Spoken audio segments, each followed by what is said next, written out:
everybody. For those of you who do not know me, my name is Doris Epstein. My husband, Dawn, and I have lived in the community for 18 years. We are very happy to be part of Sky Life, and I just want to say that we are very proud to be presenting Dr. George Bacall's wonderful program. It's his parents' love story of surviving the Holocaust. And without further ado, I'd like to present George, Dr. Bacall. So it's nice to see such a nice, large group of people interested in what I'm going to tell you about. This has become my mission in life, telling the story of the Holocaust, and especially the story of my family. We'll have questions at the end. There's a mic in the middle there if anybody wants to get up afterwards and ask a question or make a comment, whatever you want to do. Okay? And I'm very happy to see we have a videographer doing this, and it's really important to me to have this because this is what I'm going to leave to my children and grandchildren. I've taken 3 Holocaust trips to Poland. 2 of those trips were with a group called the International March of the Living. I'll tell you about that a little more later. You'll see photos that I've taken and family members have taken, and there will be a bunch of archival photos. There are very few photos of my family prior to the war, but I do have a few. So my parents' story is unique in that they were neither hidden nor living in the forest. They were in the center of the hell of the Holocaust for the entire war. And somehow, they managed to survive together. It's a story of really true love and strength in body and in soul. Let me introduce you to my parents. My mom is Alina Bacall, that was our name. When I was 10 years old, after we were became nationalized citizens of this country, we changed Bacall because no Americans could say it or spell it. And so there was a famous actress, Lauren Bacall at the time. And so it was pretty similar. We could cut off the Chuck, put in the C for the K, and put an L at the end, and we're Bacall. So that's how we became Bacall. Mom's birthday is actually tomorrow, February 5th, 1922. This number you see here, that's the number tattooed on her forearm from Auschwitz. Dad is Leo or Leon. Mom called him Leszek. That's his Polish name, Leszek. He was born July 12, 1915. That's his number that was on his forearm from Auschwitz. These 2 lovebirds, I'll call them, were dating in Warsaw, Poland at the onset of the invasion of Poland by the Germans. That's in September 1939. Germany quickly took over Poland. It was within 27 days they took over the whole country. A year after that, the Warsaw Ghetto was established. 183,000 Jews in Warsaw and the surroundings were put into the Warsaw Ghetto. The Warsaw Ghetto was really cramped, it was small. They had basically 6 to 7 people in a room. Everybody left their homes and had to go to this ghetto. The German plan was to allow the Jews in the ghetto to starve to death or die of disease. It was a horrendous place. We'll talk about it a little bit later. I wanted to introduce you to the family. This is the only picture I have of this family. This is my father here at the age of 10. His father, my grandfather, Yitzhak, my grandmother, Anna. And these are my father's siblings. So they were 6 children altogether. From this whole group, my uncle Yasha here, and my dad were the only survivors.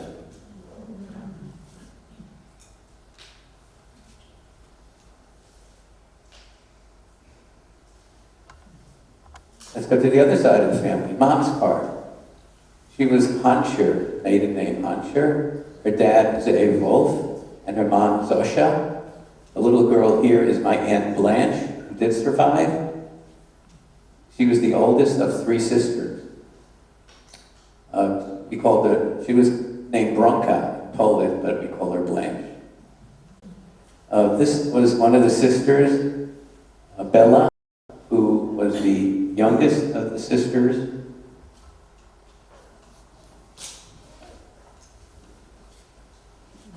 And this is Alina. This is the only picture I have of my mother as a child. And I just recently, in the last couple of years, obtained it through a relative, her mom's mother, my grandmother's brother, left Poland way before the war and moved to France. And we got in contact, or he got in contact with us, the grandchild of this, great uncle. So this is the only picture I have, and I'm grateful to have it.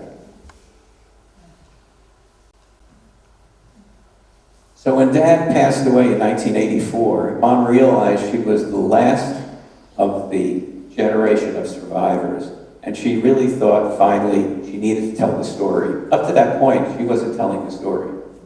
She never told me about anything. She was secretive. She always told my father, don't say anything to the children, you'll scare them. So, fortunately, my dad told me a lot of stories, didn't listen to my mom. So when Mom said she wanted to tell the story, we got in touch with it's called the Fortunoff Archives at Yale University in Connecticut, and she went down there and gave her video testimony. When she was giving her video testimony, a young man who was a graduate student at Yale was very interested in her story, and he asked her afterwards, would you consider collaborating with me to write your story? And so she said yes. This is the result. This is the book that they published. It's called No Common Place, and you recognize the picture here. This young man, his name is Jared Stark, he became part of the family. He did all the things, that he came to the bar mitzvahs and the weddings and everything. He just became part of the family, and he would interview family members, and the book is in the form of interviews. And I'll read a few excerpts to you in the course of this talk.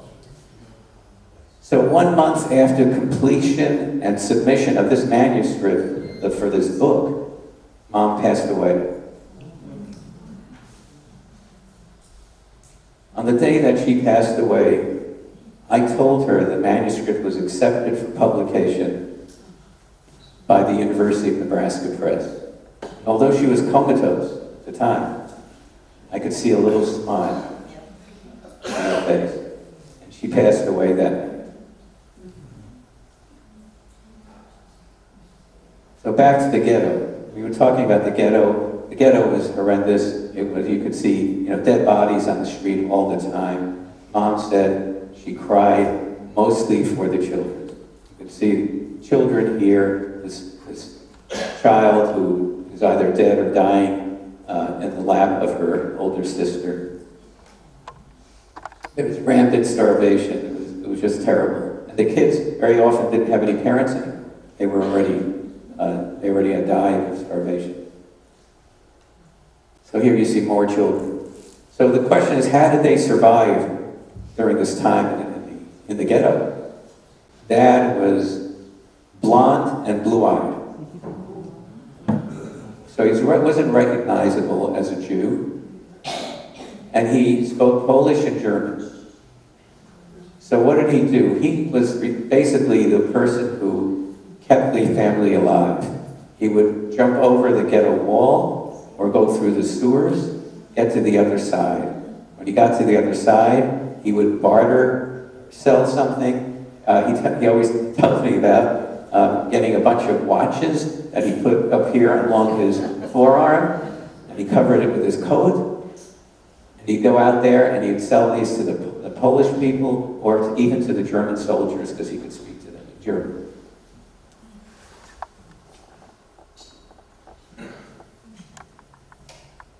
So this is how they survived. A year after they entered the ghetto, Mom and Dad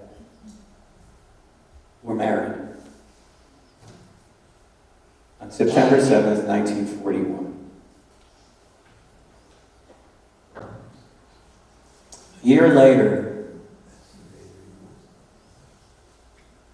it was Passover. I'm sorry, it was Yom Kippur, wrong holiday. Yom Kippur is as many of you know, is the most important and most religious holiday of the year. It's a fast day. The fast is for 25 hours, and no water, no food. And you can imagine these people thinking of a fast day when they're starving already.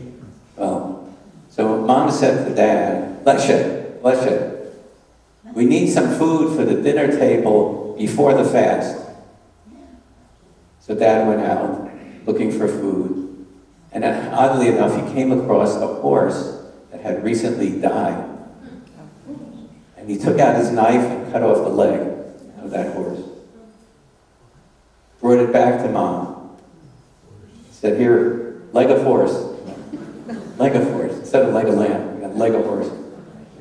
And Mom took it and was preparing it for that dinner.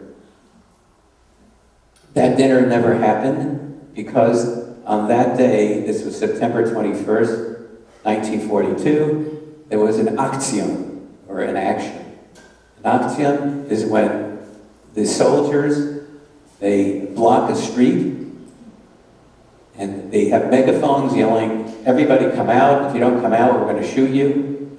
Get out in the street, and everybody goes out into the street, and then they take them away. You can see here, this is a picture of that. The soldiers here with their guns, rifles, and everybody coming out of their building. And here you see this young boy with his face, if you could see the face, he's frightened to death.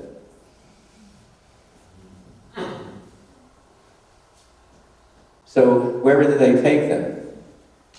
This group of Jews were taken to a place at the edge of the Warsaw Ghetto called the Umschlagplatz. I'll tell you about that in a minute.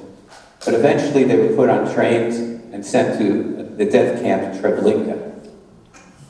So Treblinka was a real death camp in that there were no barracks there. Whoever got there was immediately killed, either by gas or by gunshot. It turns out Mom and Dad ended up on the last transport going to Treblinka, where over 250,000 Jews, over a period of 2 months, were murdered there. This was part of a plan. So when Nancy and I have gone to Germany a number of times, and one time we went to Berlin. In the outskirts of Berlin, there's a house that's a mansion right on the water there. It's called Wannsee. And this is the place where the hierarchy of the Nazis, the SS and the Nazi government, met and determined the final solution of the Jews. They figured who's Jewish, number one. Are you a quarter Jewish, eighth Jewish, whatever level their cutoff was, basically it was anything. If you were part Jewish, you were destined to be exterminated. That was the plan. It came out of that conference. That conference occurred in January 1942, and this is part of it. This transport to Treblinka, this is part of it, and it was in September. So this is the Umschlagplatz. You see here, people just, the prisoners all here, sitting and waiting in this pen, basically. And they're waiting for the next train to Treblinka.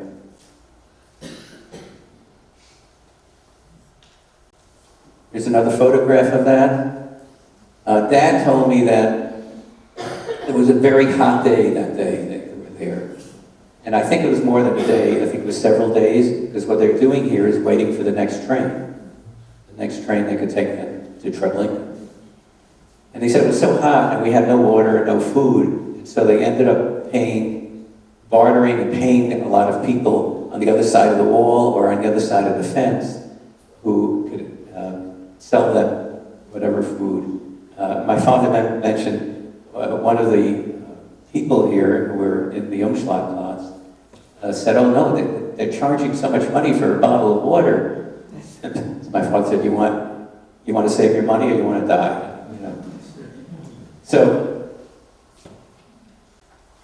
this is a photo I took of the Umschlagplatz. So Umschlag means changeover or transfer. So it's the transfer point.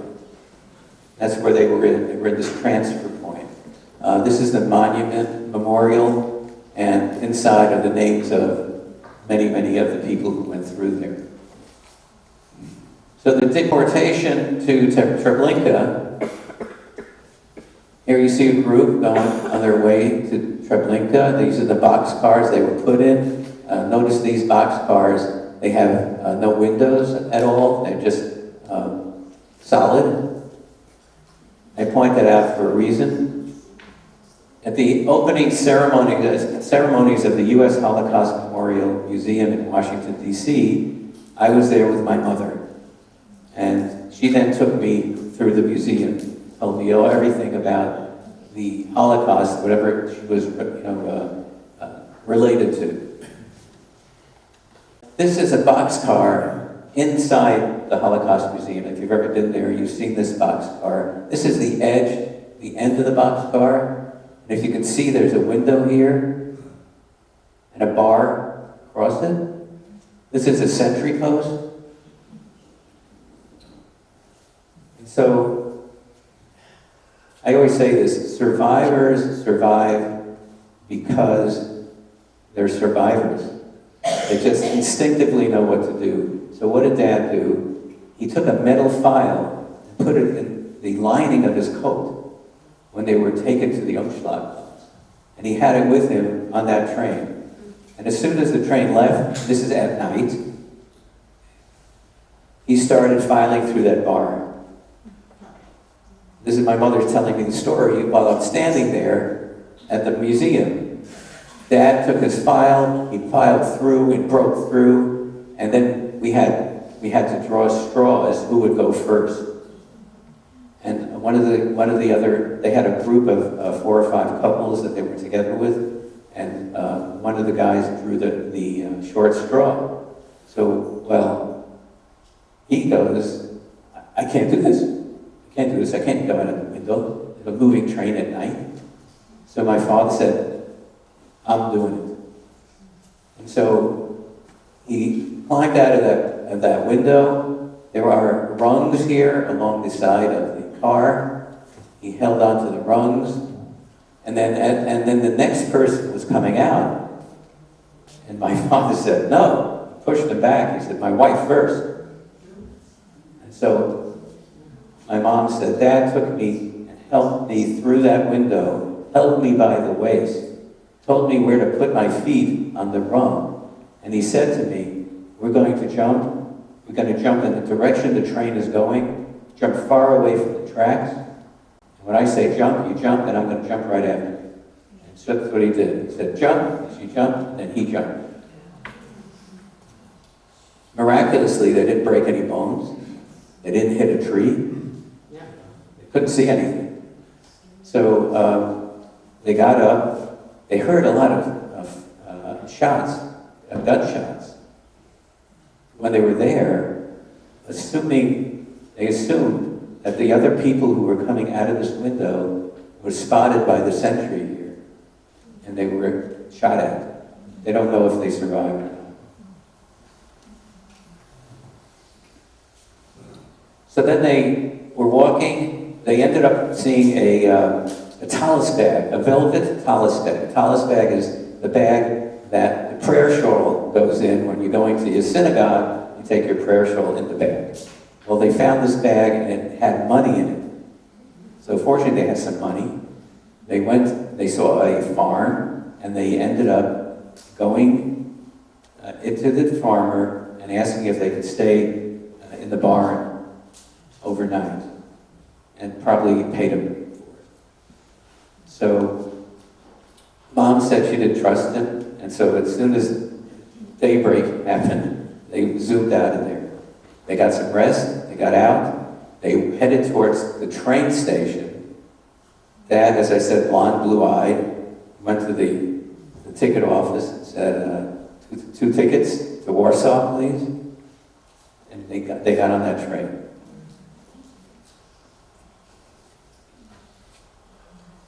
They ended up in Warsaw. They connected with my Aunt Blanche, who was living in Warsaw with false papers as a Gentile. So she got them a place to stay, and they stayed and were there without papers, but as Gentiles. Nobody knew until somebody snitched on them.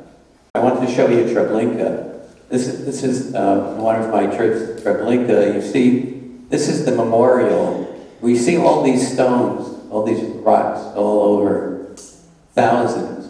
Each one represents the destruction of a Jewish community during the war.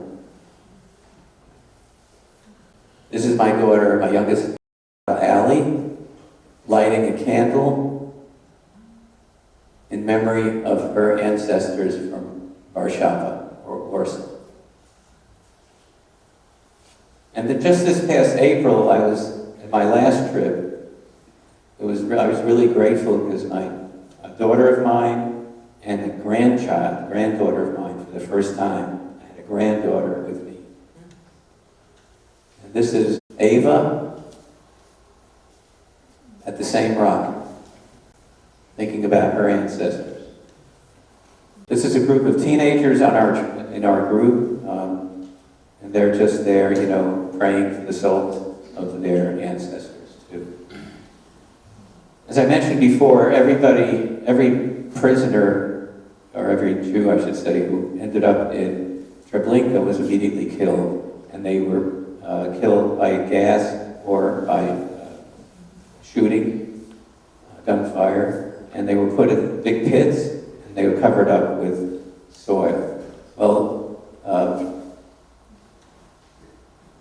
between March and the end of July in 1943, the Germans, the Nazis, decided to exhume all those bodies, 250,000 people, exhume them, and put them in these fire pits. This is a replica of a fire pit.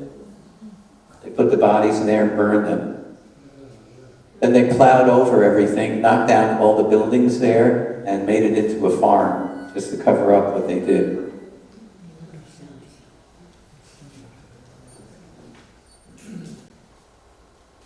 So back to Warsaw. This is the Warsaw Ghetto. The tan, brownish areas. This is the big, called the big ghetto, and this is the little ghetto down below. This is, right here is the spot where they came, oh, sorry, I skipped a part. So Mom and Dad were living in Warsaw, the Gentile side, and my aunt warned them that the SS were looking for them. Somebody snitched on them.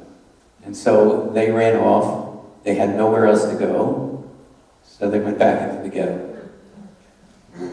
At least, if they were found outside, they would have been shot. So here they are, and they ended up here, and this is on Zamenhof Street, right about there, next to Mila Street. We'll talk about that in a few minutes. This street here, Novolipki, that's where they lived when they were first married. That's where their wedding ceremony was.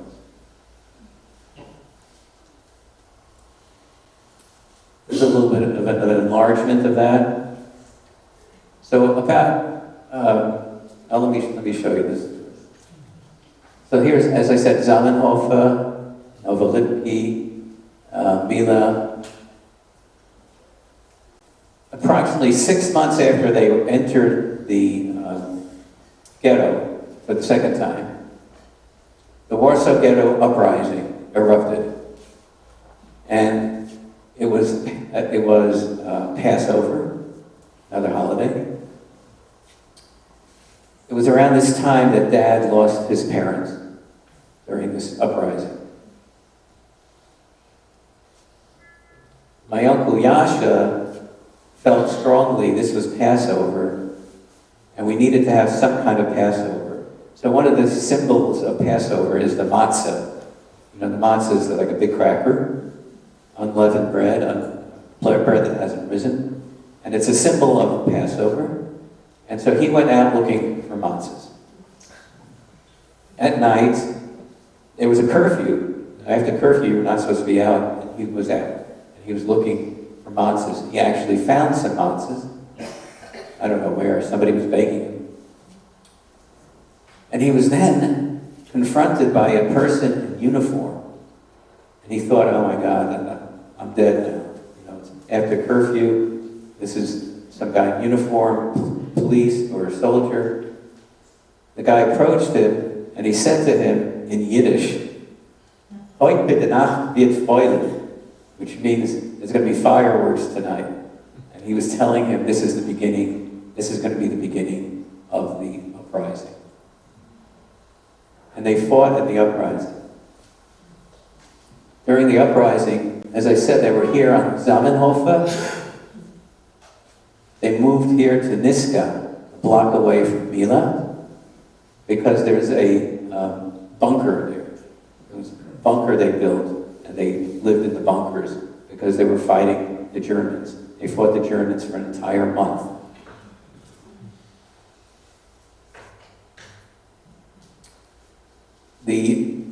I pointed out Mila before. Mila is the street. Mila 18 is the number of the street that had a very large bunker in it, and it was the command center for the Warsaw Ghetto uprising. You may remember a book by Leon Uris, a novel, entitled Mila 18. It's a really excellent book. It describes everything that occurred up to the uprising and during the uprising, and shortly after. I learned a lot from that book. This is a shot I took. I saw the street. This is Zamenhof, where they lived initially. Here's Mila 1. A few buildings down would be Mila 18. So this is present day. So the ghetto erupted. You see people being taken out by the soldiers. The buildings on fire here. They came in with artillery, with tanks and guns. And they were being fought by these poor Jews that had some handguns, maybe a few rifles, and Molotov cocktails.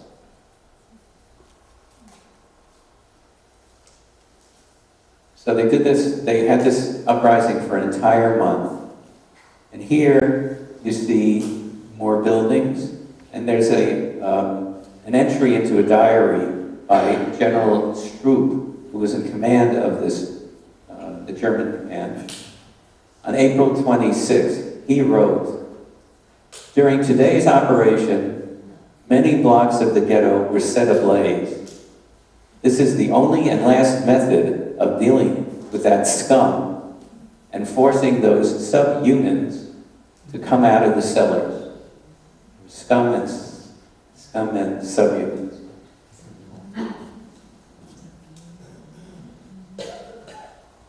Here's General Stroop watching the burning of all the buildings with some of his soldiers. Here's another, my gosh.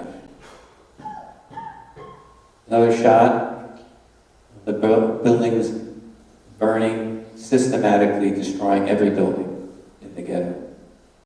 Here's an example of a bunker. It was probably similar to my parents were in. And then at the end of this whole uprising, they were pulled out of the cellars. Mom told me they pulled us out of the cellars at gunpoint.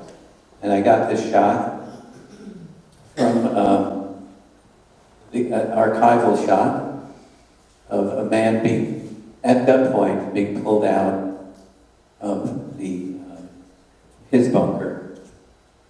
So what happened to them after that? Oh, here are some additional resistance fighters that were captured during the uprising. So when the Jews were pulled out, they were taken to a wall, like this, with a firing squad. I'd like to read to you a small excerpt from my mother's book that relates to this. He said to us, "Turn to the wall, hands up," and that's it. I said goodbye to my husband. My husband said goodbye to me. We were standing there, and then he said, so the commanding officer, he said, "This is too easy for you, Schweinhunde, you pigs. We're going to make you suffer before we kill you." Mom writes, they then took us to the Umschlagplatz. That was like a station in Warsaw Ghetto, and they put us on the train.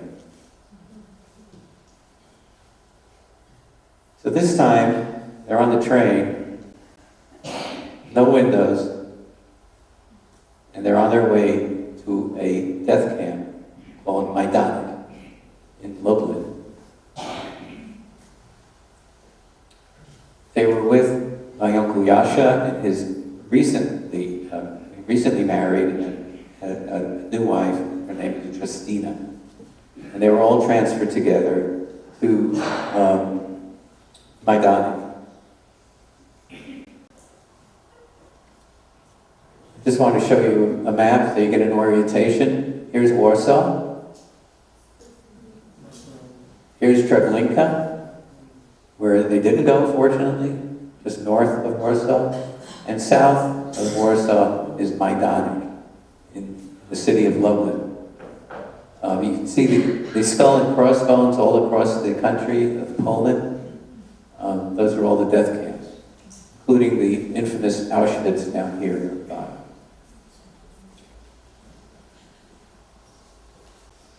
So this is what it looked like when I got there. Obviously, this is a small part of the camp that they kept up to show people. There were camps, barracks, and things all over. But in the back, you can see the chimney. That's the crematorium. This was a gas chamber. And over here, that's a memorial. And I'll show you that in a minute.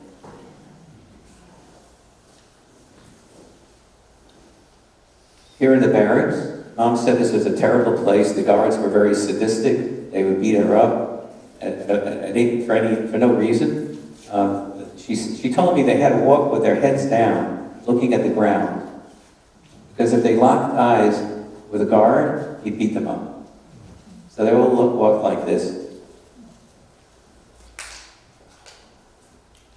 I want you to also notice the apartment buildings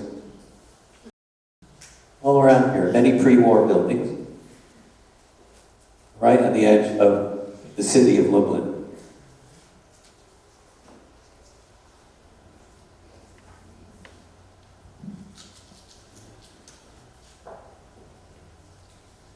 So Mom wrote, after the uprising, they took us to Majdanek.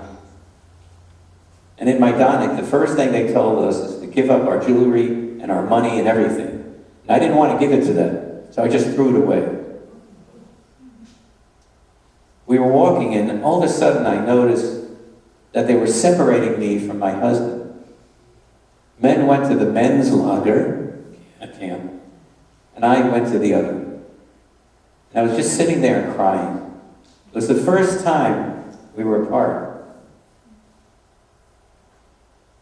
We went through so much together, jumping from a train together. We suffered so many years to get here, and I don't know where they took him. And I sat and I cried.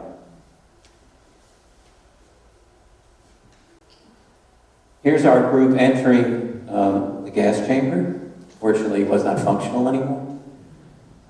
This says bath and disinfection #1.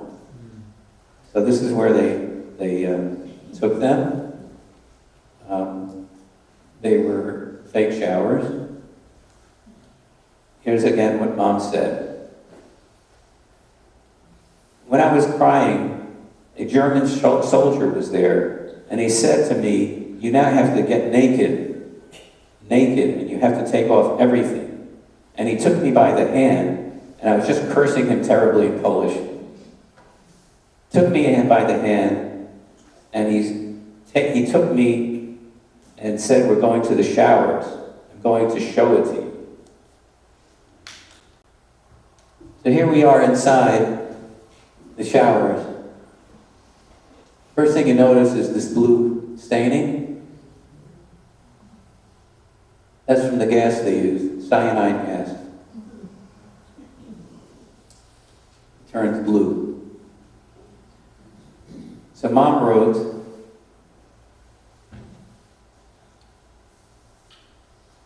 again with the soldier, "He turned on the water to show it to me, and I thought, what does this idiot want? Why is he showing me the water?"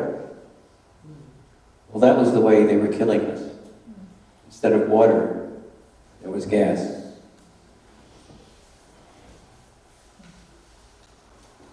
Here's another chamber, with another gas chamber.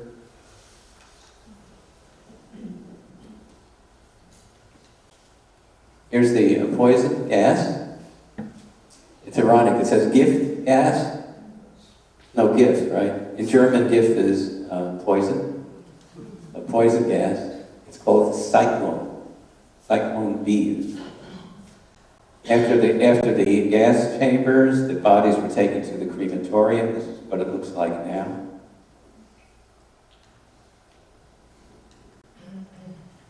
So here's on the grounds of Majdanek. This is basically a killing field.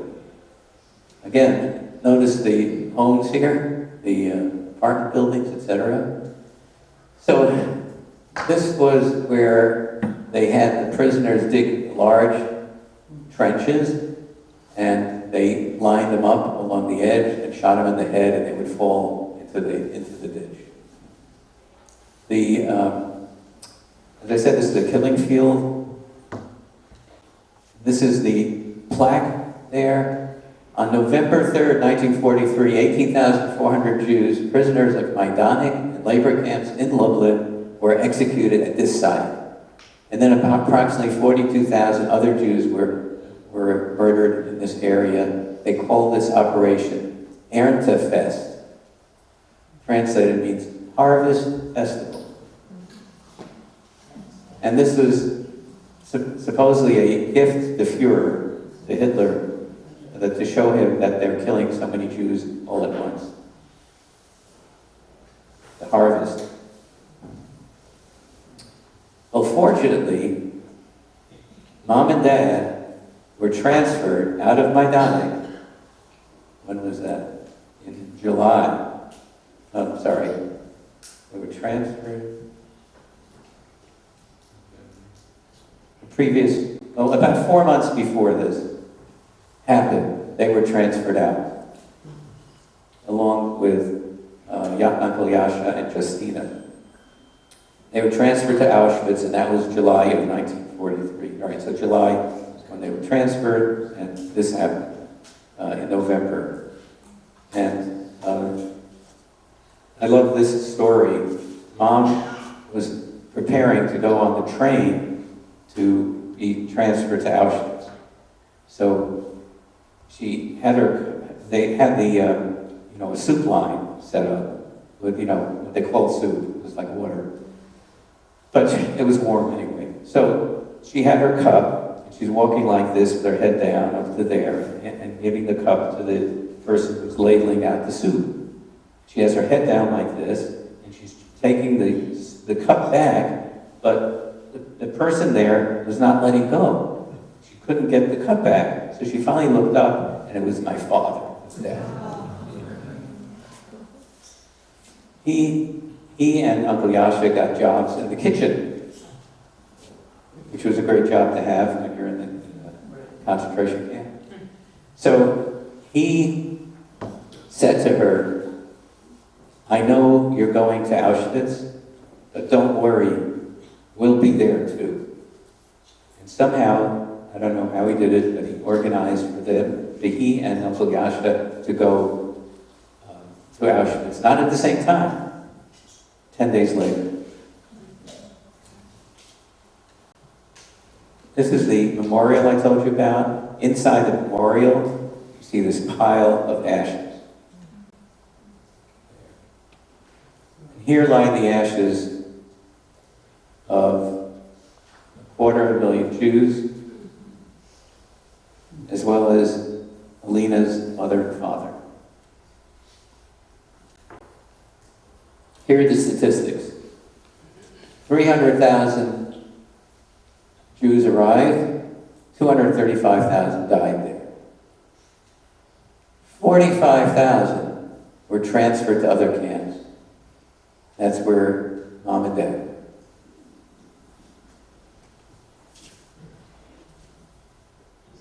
were. So 45,000. They were transferred to Auschwitz. Here is the entrance to Auschwitz. This is called Auschwitz II, or Birkenau.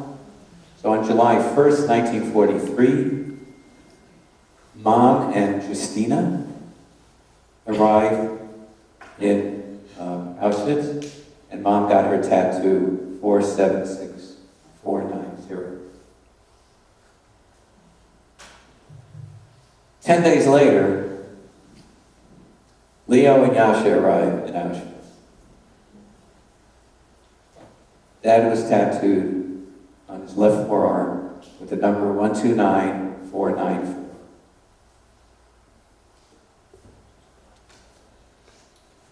So now they're in Auschwitz. And while I was there this past April, who do I bump into? Wolf Blitzer, CNN situation. He and Dana Bash were there. They did a wonderful job on their reporting from Auschwitz. They were there for the 75th anniversary of the Warsaw Ghetto Uprising, and so they went all over and they talked about their own family histories relating to the Holocaust. And they asked me if I would be interviewed, and they interviewed me because they were looking for people who were related to people who were in the uprising. I got my 15 seconds of fame on CNN. So now this is where Auschwitz, call it Auschwitz I. And this is the entrance gate with the famous saying, Arbeit macht frei. Work will free you. Always being the deception is always there by the Nazis. They make you think that you have a chance of being free. That was not the truth. So this camp was predated the war, and it was a garrison for soldiers. They were also part of it was a prison. They did have during the war laborers there. And there were many executions there. They had an execution hall, and they had torture chambers. It was pretty gruesome. But this is the gate that we started our march of the living. Here's our group going from this point where it says Arbeit macht frei, and we are marching from Auschwitz I here to Auschwitz II Birkenau. What is this march about? It's called March of the Living. Because we are living. You didn't get rid of us. We're showing the world we are here. And this march, it's international. There were about 14,000 people from all over the world. Here I am with my daughter Lindsay and my granddaughter Ava.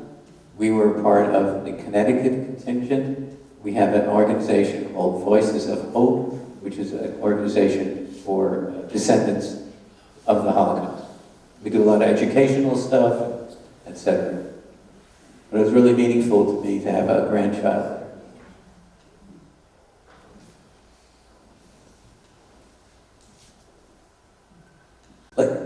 Okay.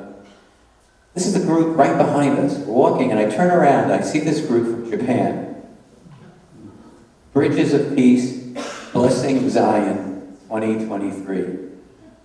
I went over to them, and I said, what is this group? Is this a Jewish group? Oh no, we don't have any Jews. So why are you here? He said, we're here to support you, and making sure that nobody forgets what happened. Chokes me up every time. We are marching, so Ava and Lindsay, and this gentleman here is from Hungary. He is a child survivor who came with us, with our group. Andre. This is just a shot I like because it's me and my granddaughter marching along.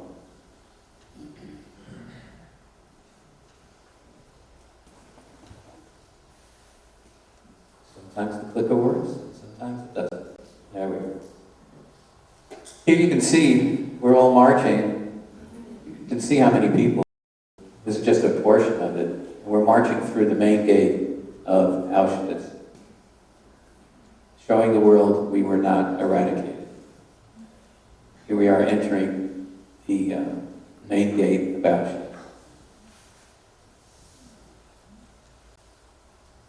Right inside the main gate, the train would come in, and this is the selection area. This is where the infamous Dr. Mengele was. He made these selections. He said, you go to the right or you go to the left, depending on if this was a healthy person. They went to one direction where they would end up in the barracks, but older people, infirm people, children, all went directly to the gas chamber.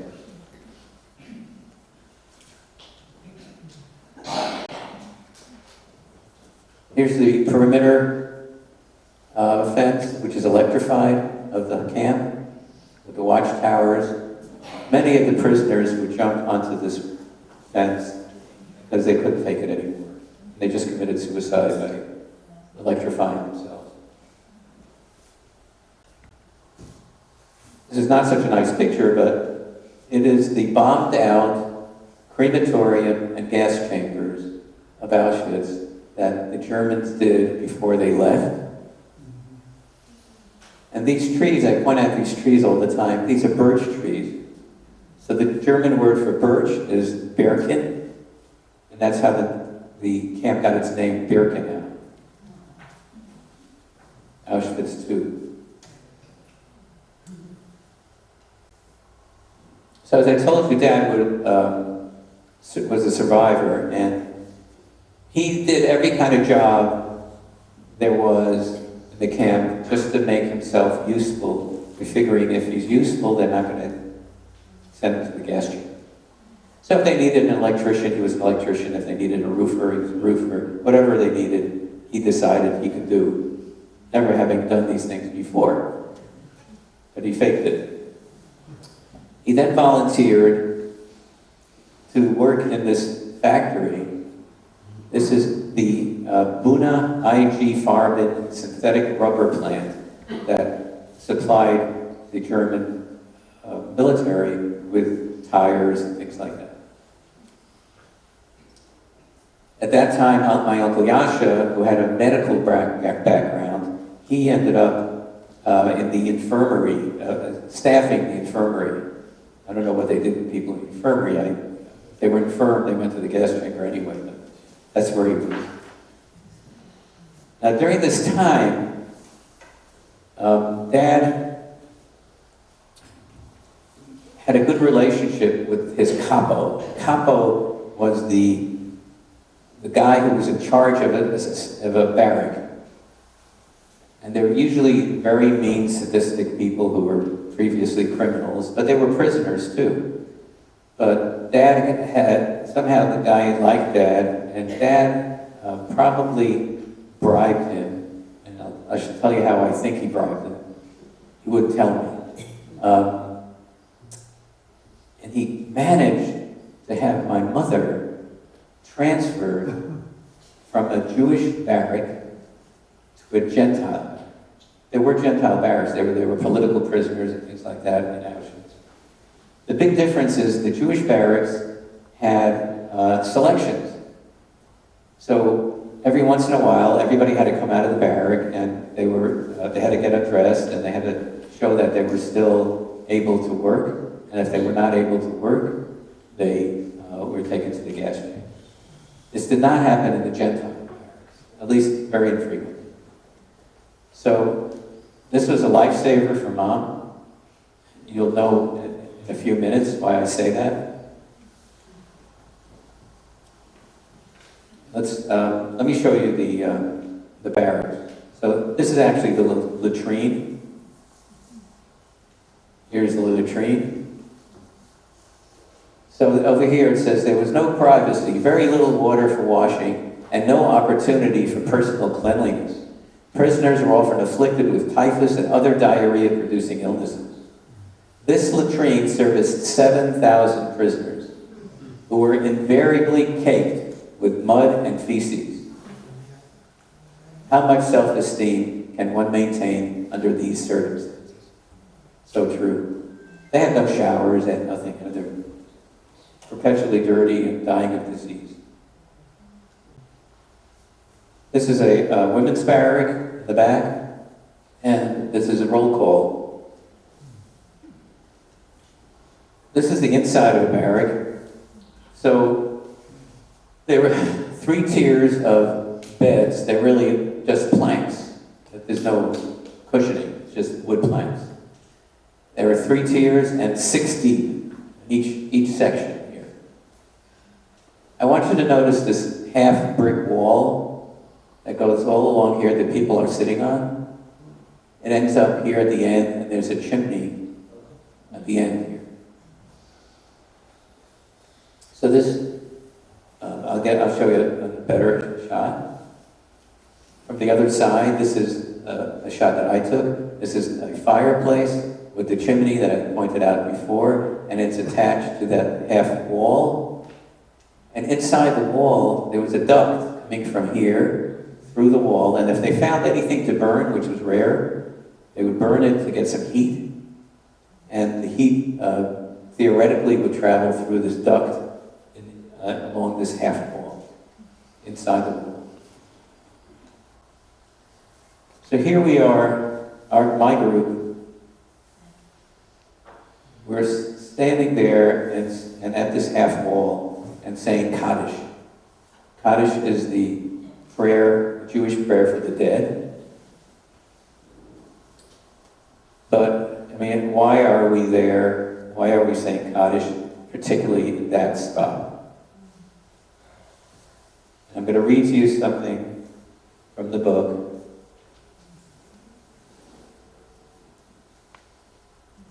When I came back one time from the latrine, I got terrible pains.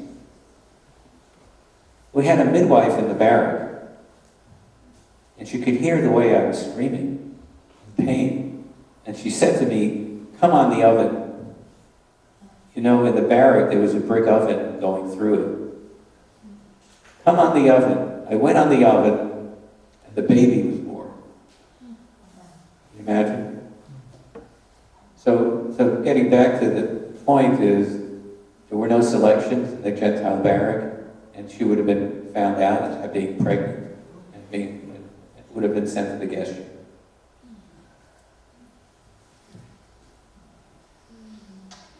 Continue with this part. I was just thinking about my husband. My husband was sick. I didn't know if he was having typhus, and I know my sister-in-law died from, I think, pneumonia. And I'm giving birth to this child, and I have to go with this child to the crematorium. I give birth to a baby to be killed. She then picked up the baby, and I only asked her, "What is it?" She said, "It's a boy." And I went to the bed, and I said, "I wish my husband were with me." And then I thought, she's going to clean up the baby and give him to me to nurse him. I heard the baby crying and crying and crying.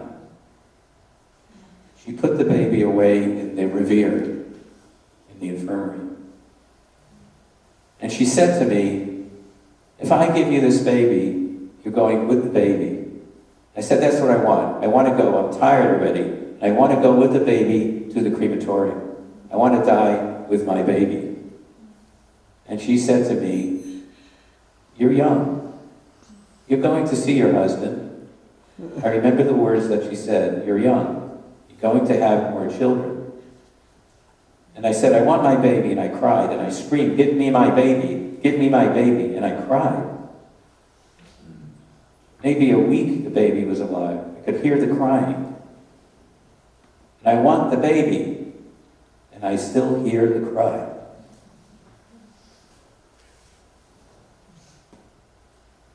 Yeah.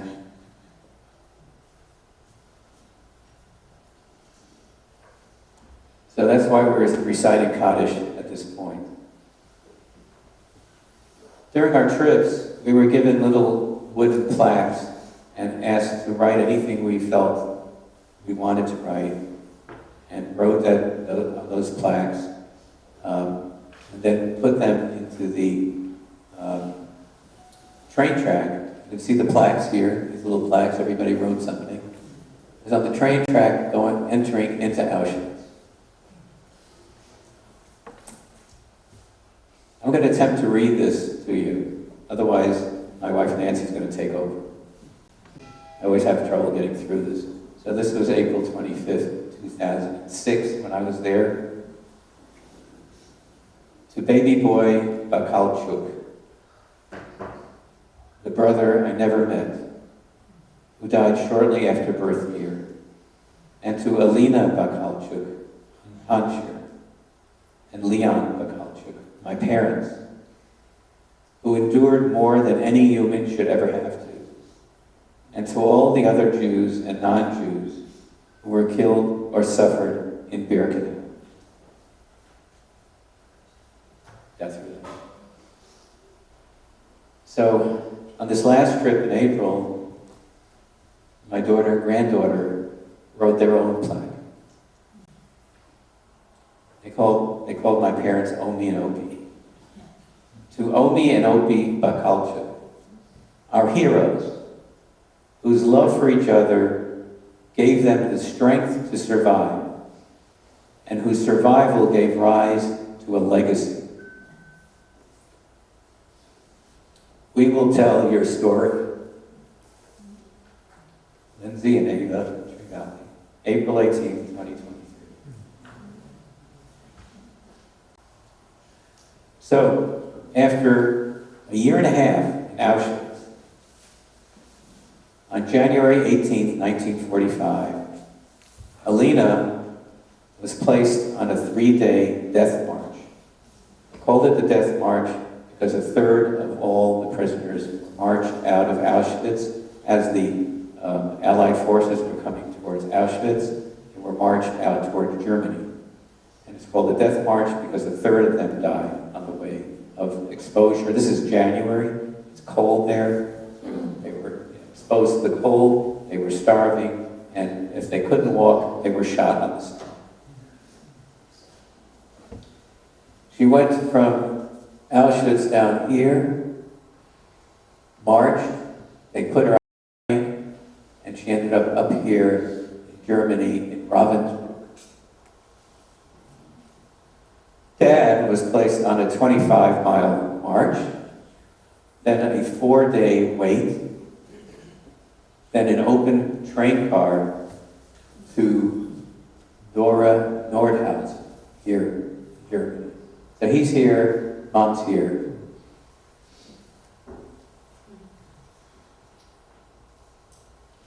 Of about a third of 60,000 Jews who marched this death march perished. 60,000, out of 60,000. In March of 1945, as the Allied forces were getting closer, Mom was transferred from Ravensbrück to the camp here in Neustadt-Glewe. These are all obviously concentration camps. I didn't say that, but that's what they are. So, she ended up in Neustadt-Glewe. Dad was transferred with 25,000 other prisoners to Bergen-Belsen. Again, because the Allied forces were closing in.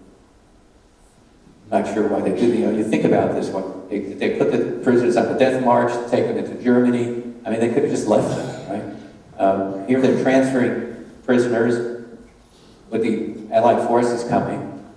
For what purpose? Doesn't make any sense to me.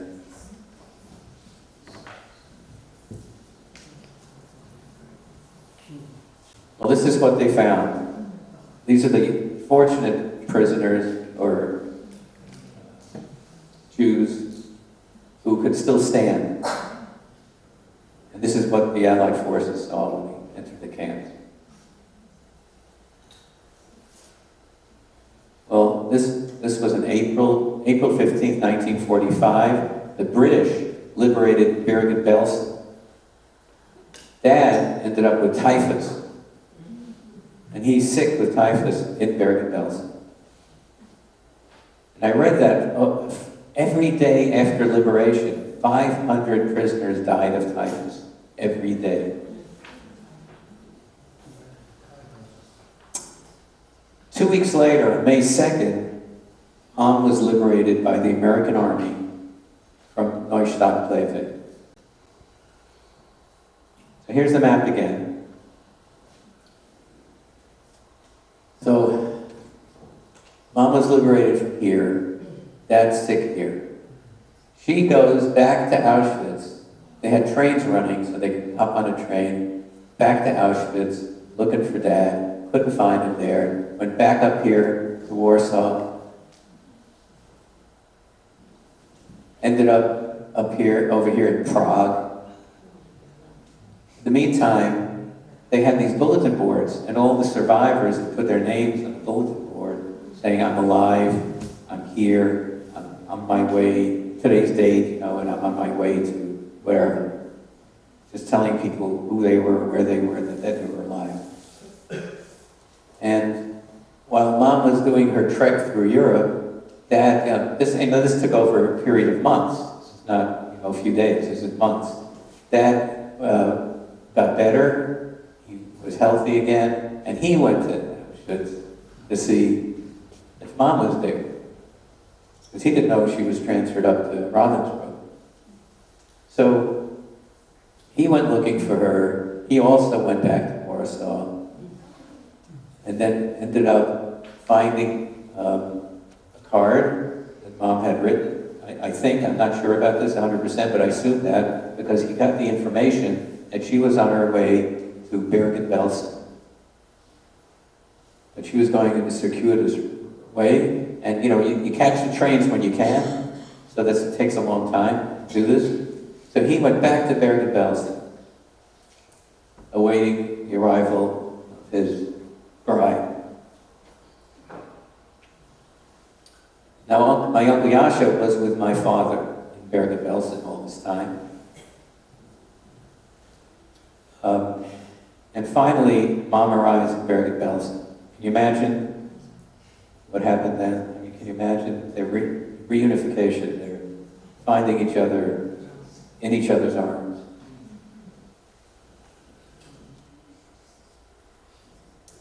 At that time, my Uncle Yasha found out that his wife, Justina, did die on the death march. So they were all together. These are the three survivors were here in Bergen-Belsen. Mom, Dad, and Uncle Yasha. And they had set up displaced persons camps in Germany. And they ended up in one here in the city of Marburg. It really wasn't a camp. It was a city. It happened to be a university city, town. And they settled here I'm not sure why they settled there.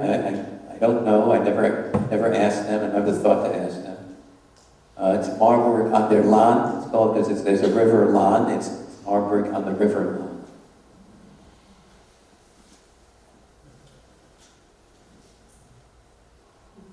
So in Marburg, they were joined by my Aunt Blanche, who all this time was in Warsaw, living as a Gentile. Somehow she found out they were there, and she joined them. She ended up finding a husband there, and getting married and having a child, my cousin Murray. I was born here in Marburg in 1946.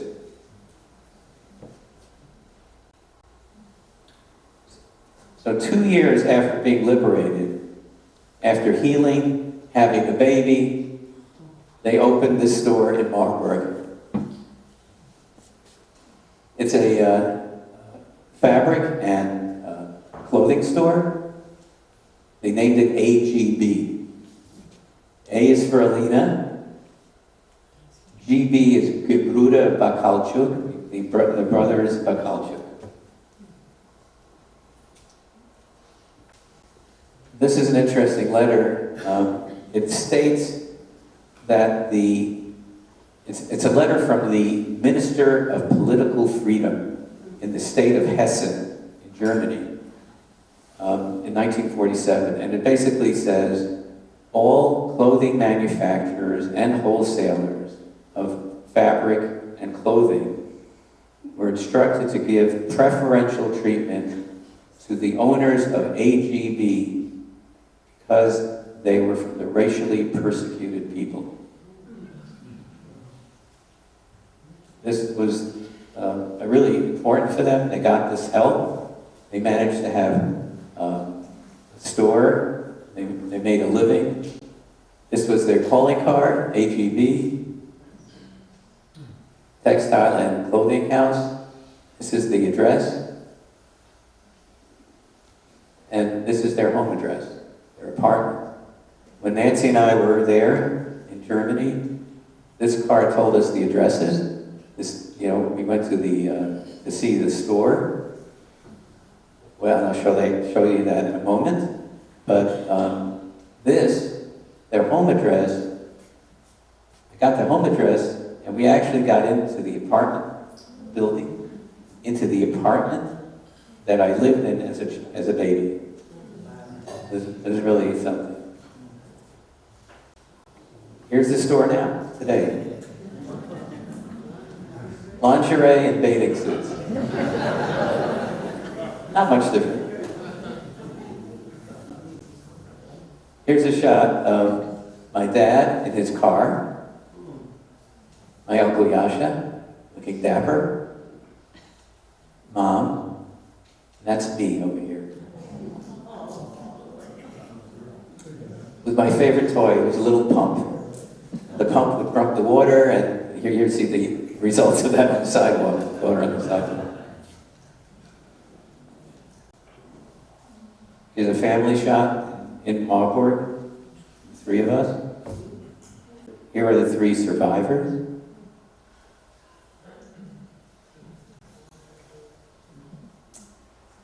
Well, after a few years, Mom and Dad were not interested in staying in Germany.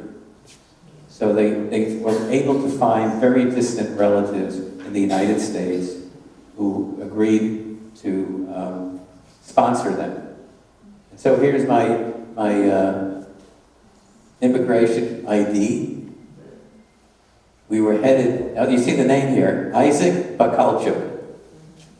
How do you get George Bacall from that, right? So,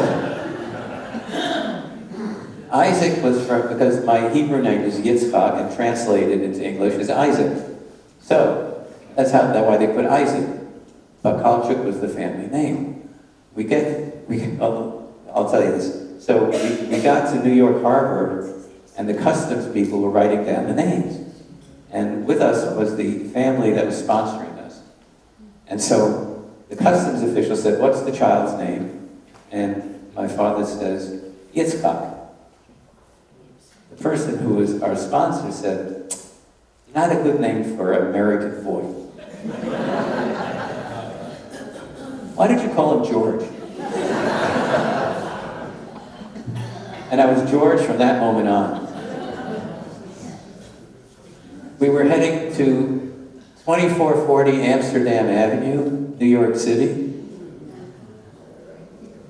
We left from the port of Bremen on the USS General Black, which was a military ship.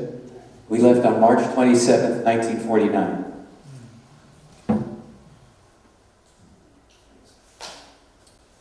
So we finally reached America. Mom and Dad finally found some peace, wanted very much to have more children and grandchildren to replenish those that were lost during the war.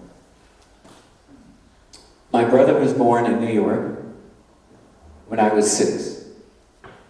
My sister was born when I was 12, while preparing for my bar mitzvah. And here are my parents dancing at my bar mitzvah.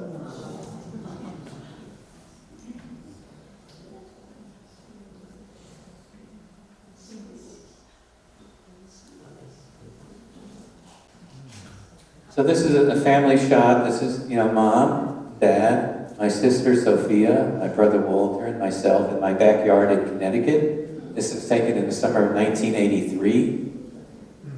Dad was about 68, Mom was 61, and Dad passed away a year later.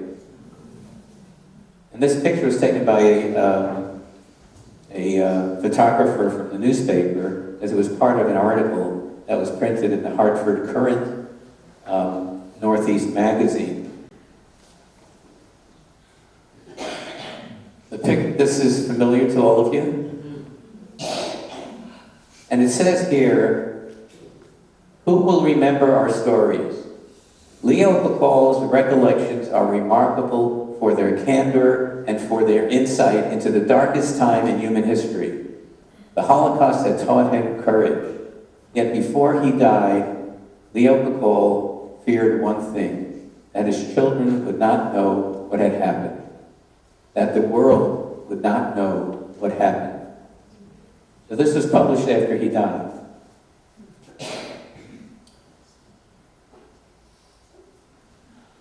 And I've made it, as I said, my mission to tell that story. They saw their family grow. And we're all here thanks to their bravery and their will to survive. My sister Sophia, her husband Ken, their 2 children, Zach and Brianna, my brother Walter and his wife.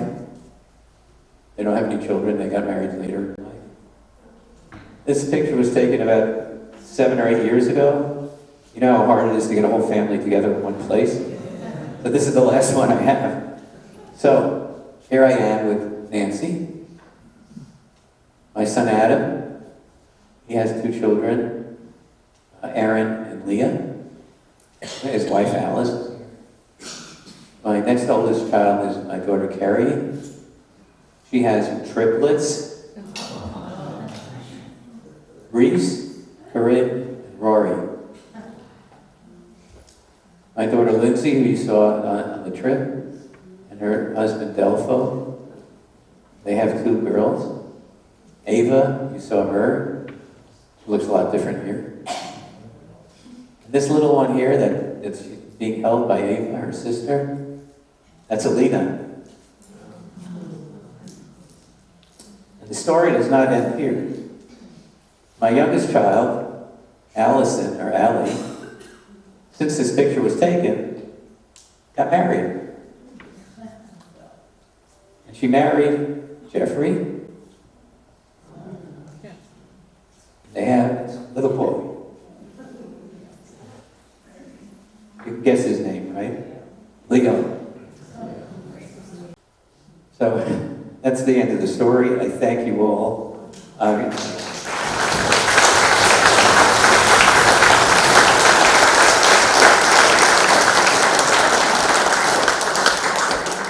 As I said, it's my mission to share this story, and I'm glad that so many people came tonight. The microphones are open for anybody who has a comment or a question. There's a microphone there in the center. Please ask any questions you like. Are you speaking at local schools? Yes. My daughter Lindsay, who you saw there, is a vice principal of a high school. So she sets up all these talks that I give at the school. Also, our organization, Voices of Hope, we have a part of this an educational thing, and I get sent out to various places. Yes, ma'am. I have a little something to add to your story. My father liberated Elsie. No kidding. Your father could have He was seen in the British British forces. forces, yes. He could have been there with my father. Oh my God. Thank you. Hi, George. It's the second time I heard your story, and I think I can speak for everyone here. We will never forget. Thank you.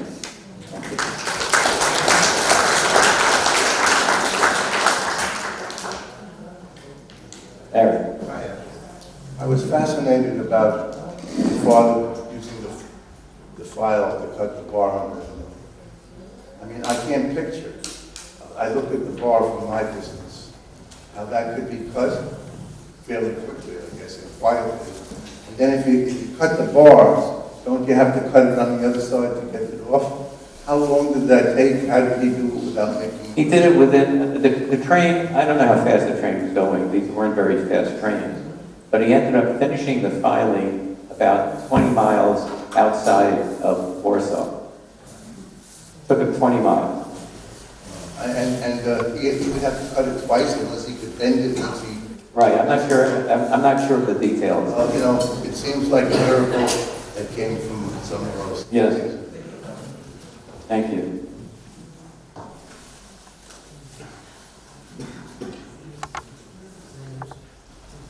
George, I'm curious, how did your mother, there were no cell phones back then, so how did they track each other down? Well, I mentioned that they had bulletin boards. What? They had bulletin boards.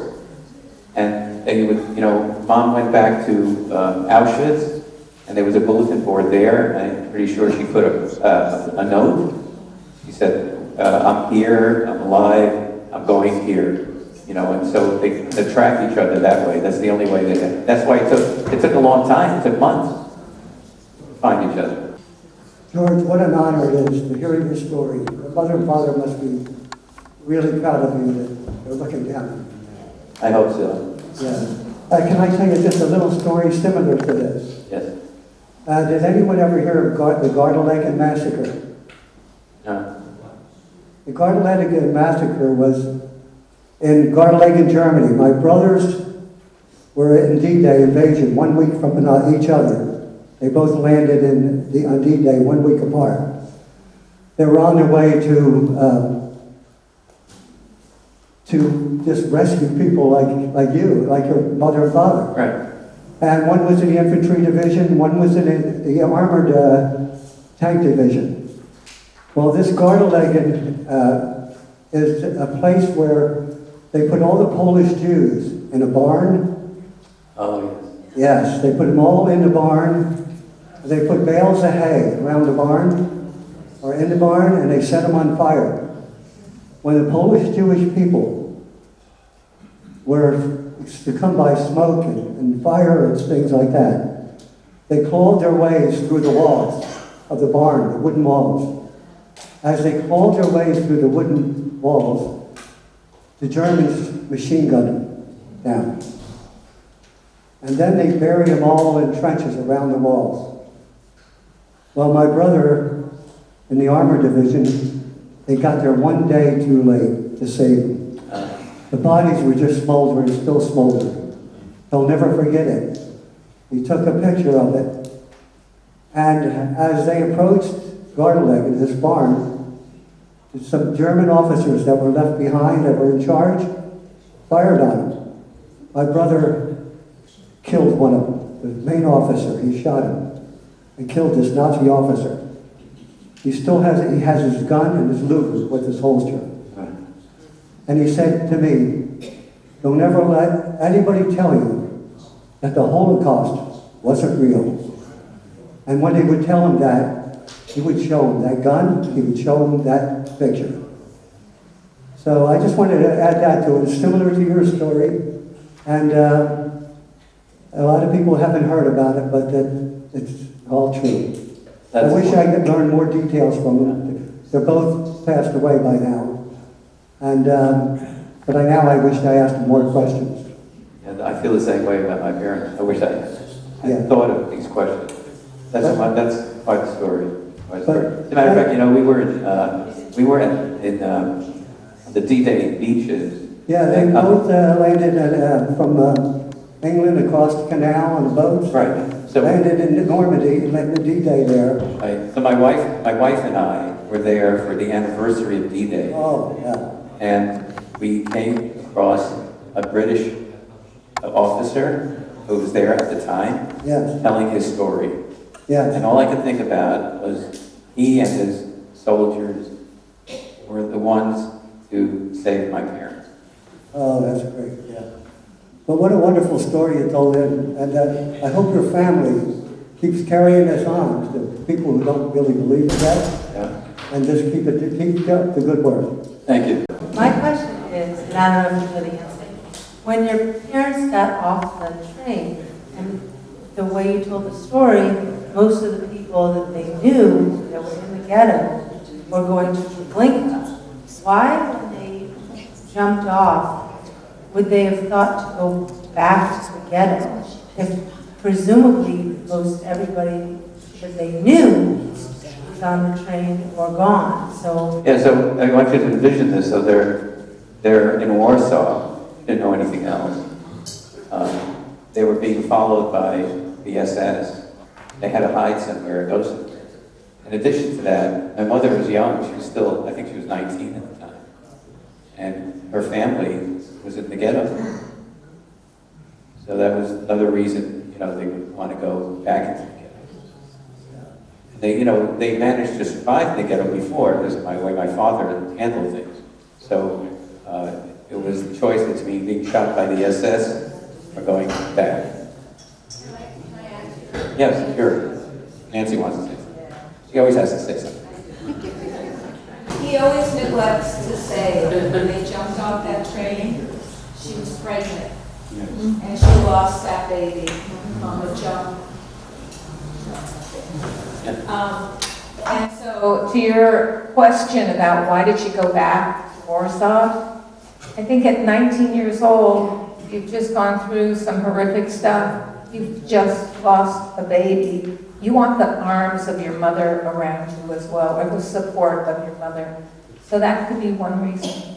But she missed her mom terribly, and you know, she went back in. I did not mention it. Makes it so dramatic. Yeah. Anyway, so anybody else? Yes. You can probably hear me because I'm loud, Yeah. but I was watching the documentary about the final days of Hitler. And by the way, I think you were generously calm and easy on us because I probably read 50, 100 books about Auschwitz. It was more horrifying than you share. But what I was taken by was just before he killed himself, he denounced that he had any responsibility, and he blamed all the German people for creating the whole thing. Had nothing to do with it. Right to the end. Right.